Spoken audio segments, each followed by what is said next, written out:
Hi, I'm glad you chose to spend some time with me. Welcome to this first vlog for my Lisez-vous du Belge or Do You Read Belgian project.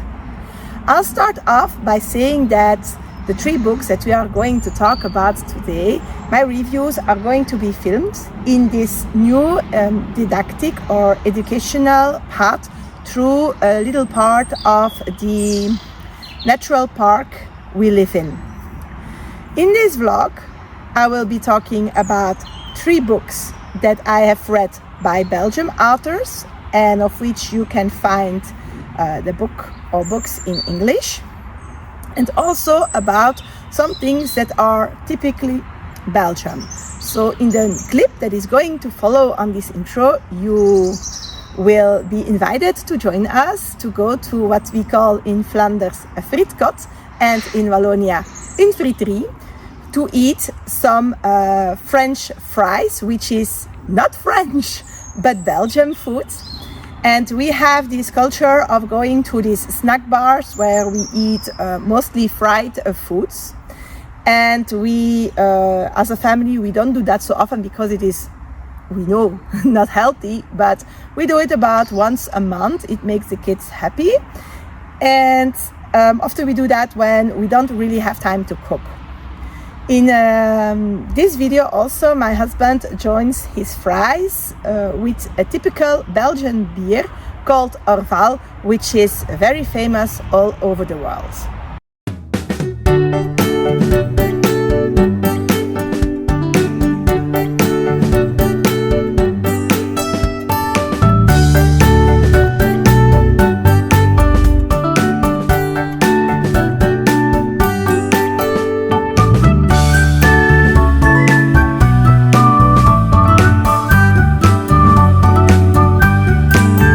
The first book I want to talk to you about is I Who Never Knew Men, or something like that. I might be wrong in the tense of the sentence, by Jacqueline Harpman. I wanted to read this book from 1995 since on BookTube a lot of people are talking about it. This is a Belgian book that I had never heard about, and it is written originally in French. I was very curious for the premise because everything I heard was it's this woman who are locked up in a cave. They have never seen anything else. And that's about what I remember from the people I heard talking about it. Indeed, it is that. When we enter the story, we meet the main character, which is also the one telling the story. So it is in first person. And we meet her, she's telling the story when she's older, and she starts the story off when she is about 12 or 14 years old. She doesn't know, because something happened in our world from the 90s. And when the women start remembering what happened to them, they are in a cage, clearly underground, in a cave. There are 40 women in this cage. One of them is the main character. She doesn't remember her name. She got there as a child. And so everybody calls her the little one, or that's a translation from La Petite in French. We will start off with learning about the insecurities and the frustrations of this adolescent girl that hears women talk about a world that she doesn't know. And slowly this little girl starts to question the world around her, to try to find patterns and reasons and answers to all the questions that she's still asking, but that these grown-up women do not ask anymore. They are just like resented to the life they have. And at some point an event will take place that will allow these women to get out of this cage in this cave. And when they go up to the world, they enter in some kind of desert, and they will soon find out that they are the only ones alive. They walk for many years, and they do not come across anything. And so we will learn about their wonders and how they settle in and how they feel. I, of course, wanted to know what happened, where they were, and maybe you find this spoilery, but if you're like me, maybe you want to know. Don't get frustrated, you will never know. But that is also not what this book is about. This is a dystopia that wants to talk and reflect and make you think about what makes a human, what are our basic needs, and if you consider our basic needs a safe place to sleep, some food to stay strong, and some clothing to not be cold. Is that enough? What is enough? And does this depend on every individual apart, or is there some kind of a group definition of these things? It also wants to make us reflect on the importance of culture, the importance of knowing where you're coming from. And even if this book, and it is rebinded by our library, has not that much pages and also has a lot of white on them, I read this book quite slowly. And afterwards I asked myself, why did I read it over such a long span of days? It was not because I didn't enjoy it, because this book grabbed me. I love this book. It is a book that I think deserves the term classic and that should widely be read. But it is because this book in itself, in the way it is telling this not really slice of life, but all these events and memories, it is told very calmly. There are no high emotions, even if there are situations that could lead to them. And it is told in a very peaceful and at rest pace. And I think that is what it made me read it at the same speed as somebody would tell it. I think, yes, that if you didn't read this before, and if you are into some more thoughtful books, then this should be a book you give a go. It is really great. I will take this little moment also to tell you about what you're going to see in the next clip. It is quite long, it's about 3 minutes, but then it was also the adventure of a whole afternoon. The kids and I took the train under very typical Belgian rainy weather, and we went to a city that is called Louvain-la-Neuve. And you will see when we arrive, after a lot of very usual train delays, you can see that this is an older building style. This city is almost completely dedicated to walking people. There are, except not much roads that take cars, there are a lot of parkings around the city. And I filmed some views of that, and then we visited the Hergé Museum. The Hergé Museum is dedicated to this Belgian author of comics that is very famous for the Tintin albums. But it's not only that he's famous around all the world for this work, he's also one of the first to introduce and to shape the comic style that will become a very Belgian style. And throughout this museum we will see his early works, and we will learn about the history also of comic books in Belgium. I put music over it because the audio guide is not maybe something you want to hear if you don't understand it, and I will not go into detail about everything you're going to see. If you are interested, you're most welcome to come visit us. And this museum does something that's very funny. It has quizzes for children, 2 age groups, and so when they visit the museum, this makes it more interactive to them. And my kids really enjoy doing that. In this museum, we will start really off from the 1920s, and we will go all the way to everything that he inspired Tintin as well. We will learn how he managed the way he writes his story during the war.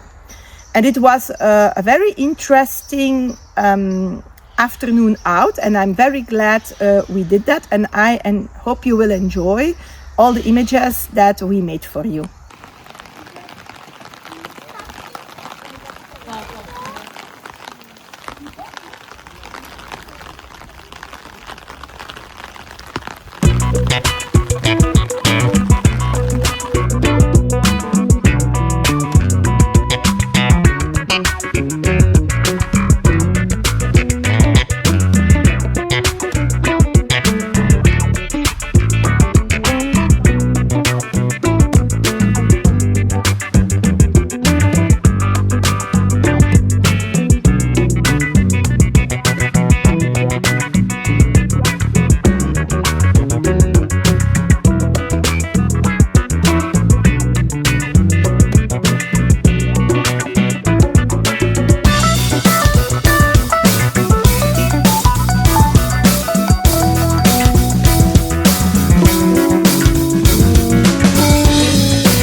I've read is 45 degrés à l'ombre ou Aboard the Aquitaine by Georges Simenon.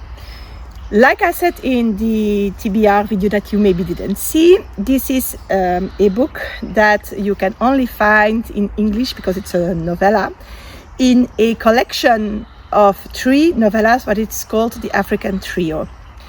Georges Simenon is mostly known for his detective books that are centered around Detective Maigret. And there are a lot of television series also made out of these books. Normally, if I'm well informed, you have access to the books in English, and also some of the series are in English. This book I expected also to be a mystery, but ended up not to be one.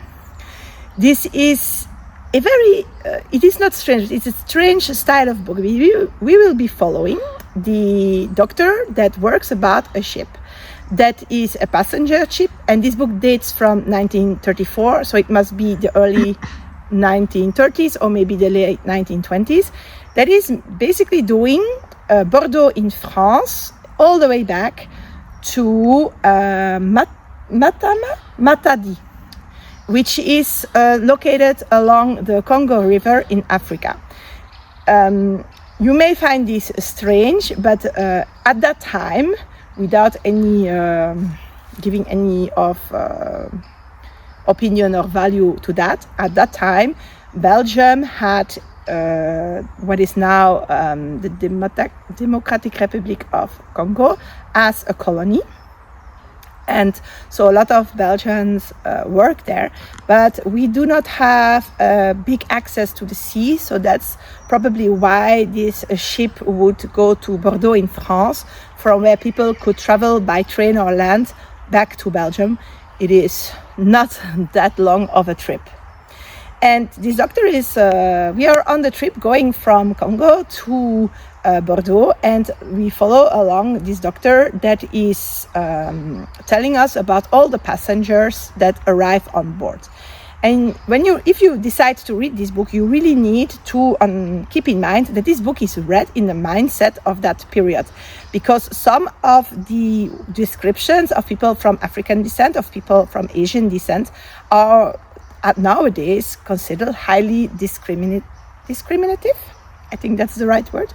And of course, it is just what was normal at that time. And of course, it is not normal anymore today. So we're not going to talk more about that. He is observing a lot of people from the 3 classes or the 3 decks that are aboard. And we are following his observations and his thoughts about all that.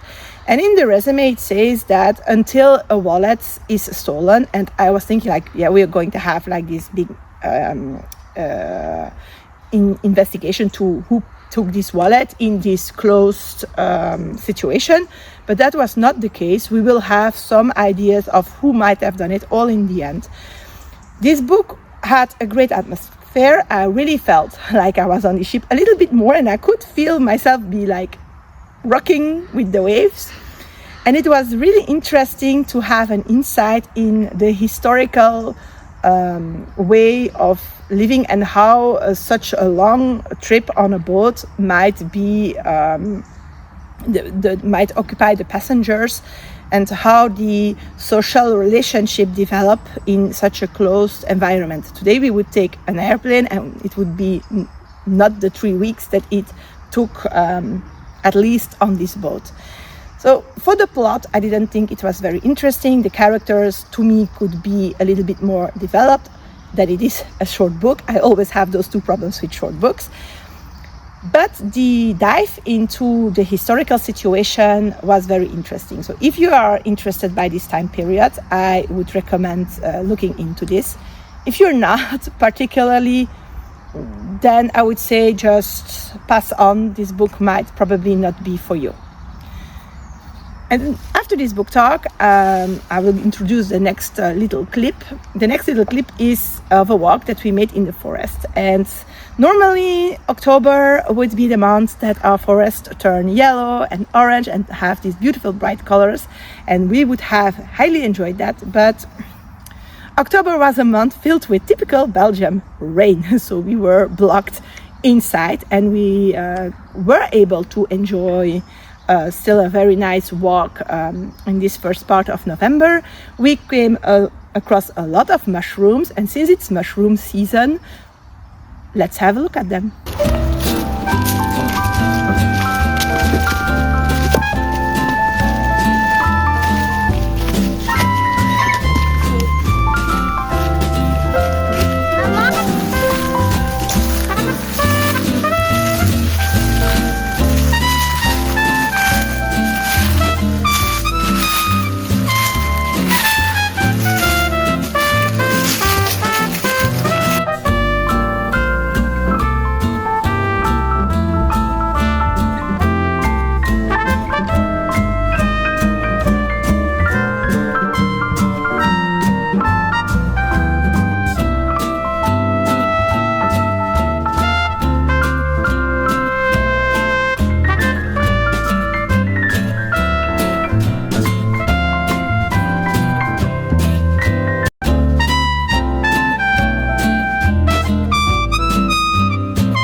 During this stop, I want to talk to you about the last book I've read for this first vlog. But I'm first gonna excuse all the cars passing by. Belgium is a small country, and even if you can find a beautiful piece of nature like this, the highway is never far away, unfortunately. But we have to do with the space we have. So this book is J'avais 12 ans, j'ai pris mon vélo et je suis partie à l'école by Sabine Dardenne. In English it is called I Chose Life. This is a true story about a girl that was abducted end of May 1996 by a very cruel man that is called Marc Dutroux, but that you might also have heard of speaking as the monster of Belgium. About this true crime, you can find a lot of videos on YouTube in the true crime channels. But this book is written by one of the girls who survived this, and that is Sabine Dardenne. And this book is from 2004, and she tells all her story from how she got kidnapped and everything she went through in the, I think it is around 80 days that she was captive of this horrible man. I wanted to reread this book because it's a reread for me, because I think that this is a story, and you cannot say that I like it because it is horrible, but I appreciate it. And I think it is necessary to reread it regularly, not only me, but also like people around us, and to keep this story alive in our minds. Because since this big period, we didn't have any cases like that in Belgium, which is a very good thing, which I am very happy and grateful for. But it doesn't mean that we should not be vigilant, and we should not teach our children, but especially our girls, to be careful in how they are outside, but also with everything that's like the social networks, in what they post and how they post it, because we are never safe from another psychopath like that some point showing up and restarting these horrible things. She also, what is I think is good in this book is that even if she tells and she makes sure we understand all the intimate violence she went through, she never depicts it. She, Sabine says, this is for me to keep. And I think she is very, very strong and very brave throughout the whole events, throughout the trial that is 8 years later, and that is also present in this book. And also in how she overcomes everything and how she speaks about it. And I have asked Tilia, who is going on 16, she will be 16 soon, if she wanted to read this book, explaining her that there is making, so that it's explained but not depicted what this girl went through, because I wanted her to know why we again and again and again try to explain to her what is safe and what is not safe, because her generation didn't grow up with cases like this. This happened when I was 14. I lived in the aftermath where parents didn't let us go out alone anymore. We used to be a kind of nation that our children played outside. It was more like the world begins where the backyards end. Go out, go explore, come home when the street lights go on. And since this happened, well, this is not happening so much anymore. And it's pity. So my children grow up with live, but live safely. And I propose that we listen to how Tilia reacts to this story. So, my mother proposed this to me since I'm close to 16, and to understand why the world is not so safe sometimes.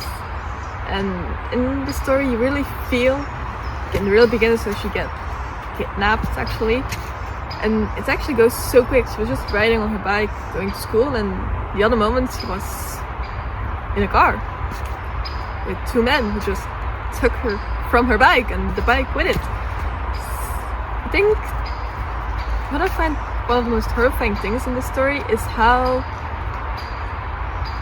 the pressure of the whole story is called the man, so I'm just going to call him the man too. So the man like has how just psychology manipulates her and tells her a story and makes her believe that story in a way that she's just too afraid to resist what happens. It's just horrifying in a way. And then she keeps a small, very slight spark of hope, which is just so sad. Just don't know how to tell it. And then later when she gets back home, to just all those small things that she feels, when she goes back to her parents and girls my age, where like 13, 14, just go on with life, but I've gone through things that they just don't understand. So I'm too young to live on. She refused therapy, she just goes on. It's just... Do you feel it explains why we are always hammering on being safe? Yes, because the fact that it just goes so quick, you don't see it coming, and you just too late. You don't see it coming, so you can defend yourself, but you can try to stay in areas that are safe, so to reduce the risk of things like that happen. Yes, you can.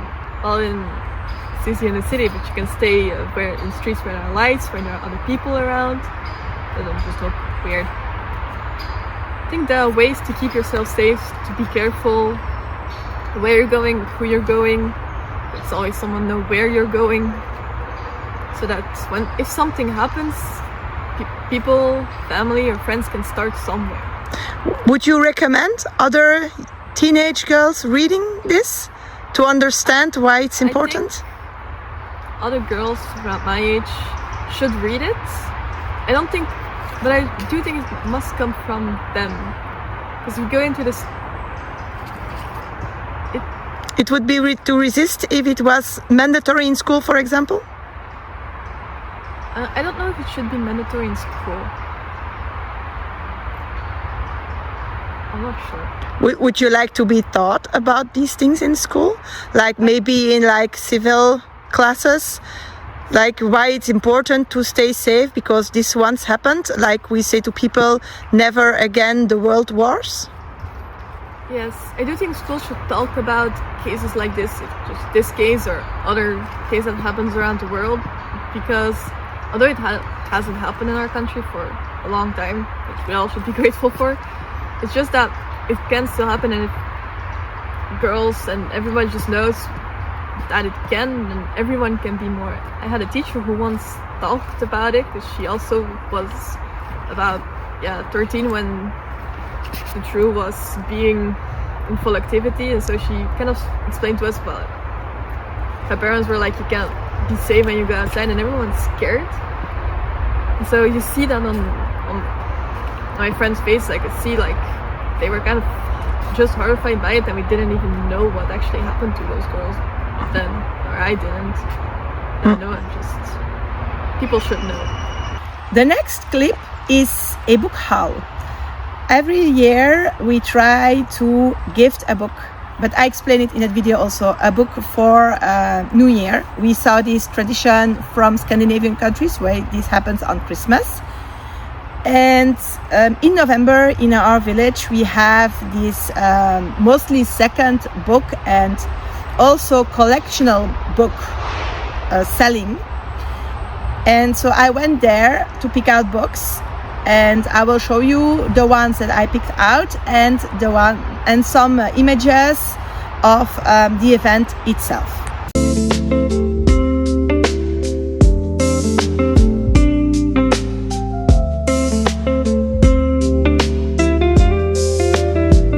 Today I went to a local book selling event, and it's organized each year in November. I will insert some clips of the inside of it.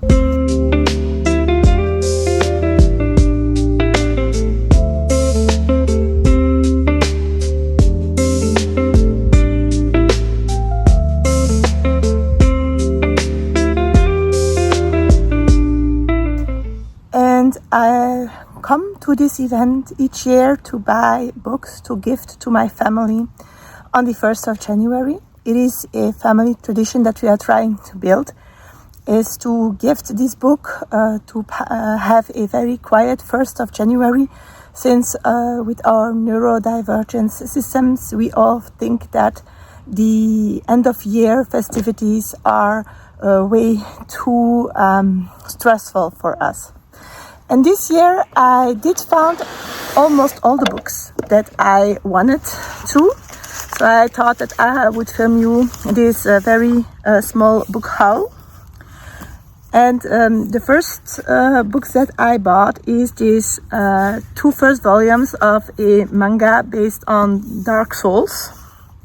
My husband loves this video game and he loves manga, so I think he will enjoy these two books as much as he enjoys the rest of this. How do you call it in English? This world, we'll say. I bought 4 albums of Tintin, of which we went to visit the museum not so long ago. My kids showed interest, and so I will be giving one to each of the 4. They'll get one now because one is slightly damaged, and then get each one of them one in their book stack for January, so they can read them, read all 4 of them, and this will most certainly become, we'll try to have the whole collection. I don't know which one goes to which kid. There will be a little bit on a blind pick. I also bought this for Nicolas. It is called Le Monde selon François, the world by François, and this is from the author of which we visited the art exhibition that I showed you in some vlogs ago. And I thought this might be fun. This is just like Hergé, a Belgian author.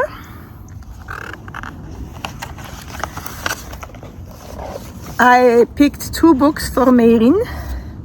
One is this, it's called La Ballade d'Assimi. I think it is pure French. And I really liked the very sweet artwork. It's about a little girl that is bored and her mom cannot play with her because she has to do house chores. And she goes off on a walk. This is something that is quite fitting for our lifestyle, going on walks, so I think she will enjoy it. And I also took this one, and it's called Petit Poilu. I don't know if it is translated from somewhere, I don't think so. And it is a show on television my kids watch, but it's also a strip book with no words at all. She has not really learned to read yet in her first grade, and so this is something that maybe will stimulate her to invent stories, but also to read by herself. Okay, voilà. I bought this Brandon Sanderson first book, and in English it should be in here.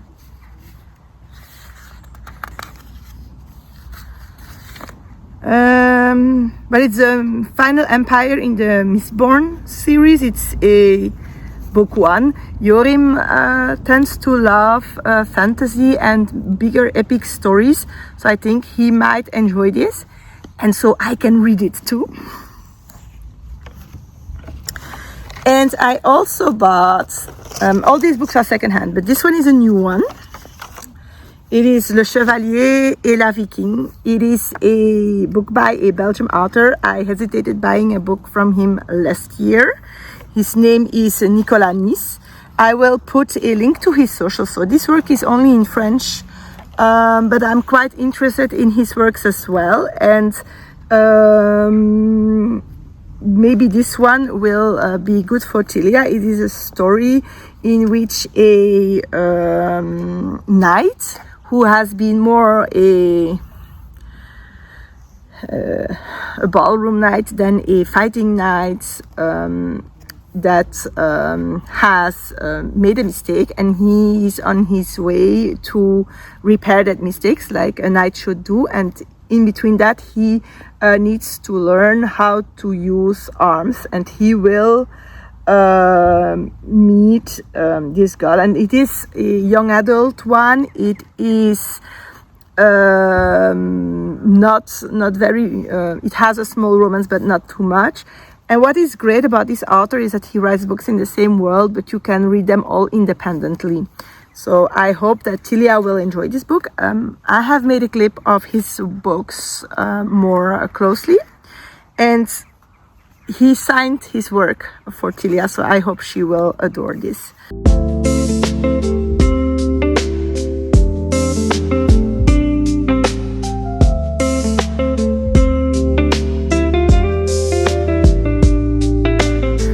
I still miss the 2 books for Naoki, and I didn't find anything that I wanted from him. He has some very specific interests, and he also has a lot of trouble learning how to read, so I wanted a book that he can read himself, but it's not too difficult. But that type of book wasn't available, and I also wanted to find him a smaller to read comic book, but we have other events coming up where I could find these books, so I will just keep looking for them. And of course there is not a book for me yet, but I have a long list of books that I have the first book in the series of and not the second, and I think I will ask my husband to pick one for me so it stays a surprise, and to order it in. It's already time to say goodbye. I hope you enjoyed this little stroll through Belgium. And if you liked it, maybe we'll see each other again by the end of the month when I bring out my second vlog, in which, little preview, we are going to visit our capital, Brussels. If you have anything you want to say to me, any questions about the books I've read, any remarks, any books you want to recommend to me, you know where the comment section is. See you soon!